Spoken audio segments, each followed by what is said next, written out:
This is McDavid Watch with your host, Coach Ryan D.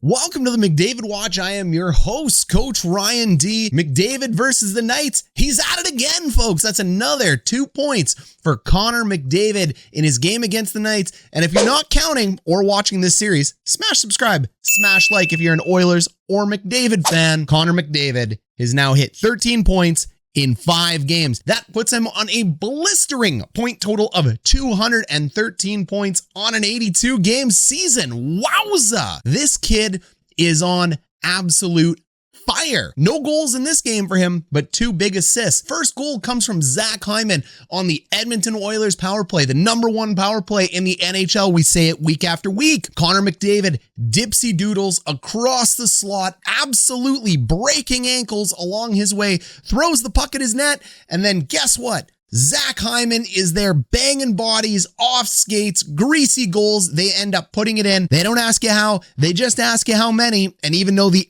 end of this goal wasn't pretty, how we got there was gorgeous. Those stick skills by McDavid, game breaking. Goal number 2 is Zach Hyman again from, surprise, surprise, Connor McDavid. McDavid picks up the puck from behind the net on a beautiful regroup by Jesse Puljujarvi. And Puljujarvi and Draisaitl are really starting to become this season's Messier and Curry, are they not? Those golden age fans watching this right now have just come out of their chairs. They're throwing Pepsis. It's probably not Pepsi at my computer screen at this time, going blasphemy. We're talking about the great one. We're talking about the next one. And now we're comparing Curry and Messier.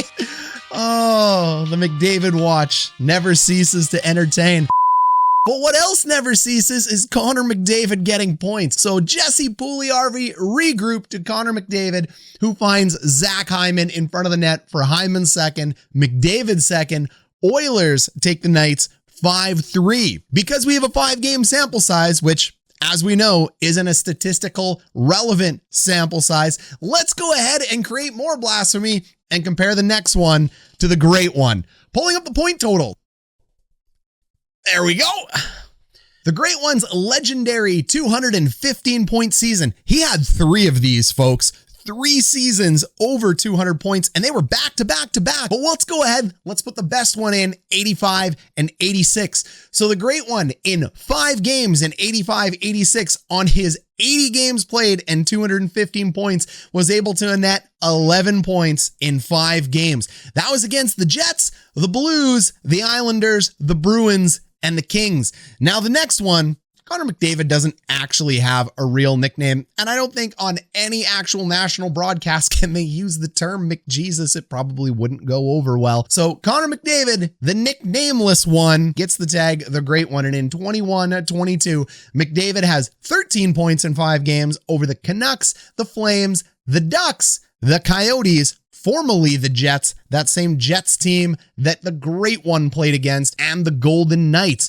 So you go ahead, you see the point total comparisons between the two, and you might be thinking, whoo, Connor McDavid, maybe he's going to beat this even, Coach Ryan D. There might be some method to your madness, and I would tell you, absolutely likely not. But that's okay. We're going to keep covering it here because it is so much fun to cover the best player in hockey. And if you think it's Matthews, if you think it's McKinnon, I'm sorry, it ain't.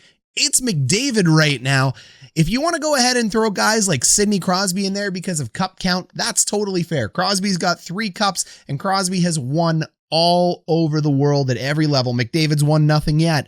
But I still have McDavid as #1 in why we call this the McDavid Watch. So thanks for tuning in. Subscribe, like, if anything, just to throw your comments down below and tell me how wrong I am. This has been Coach Ryan D with the McDavid Watch.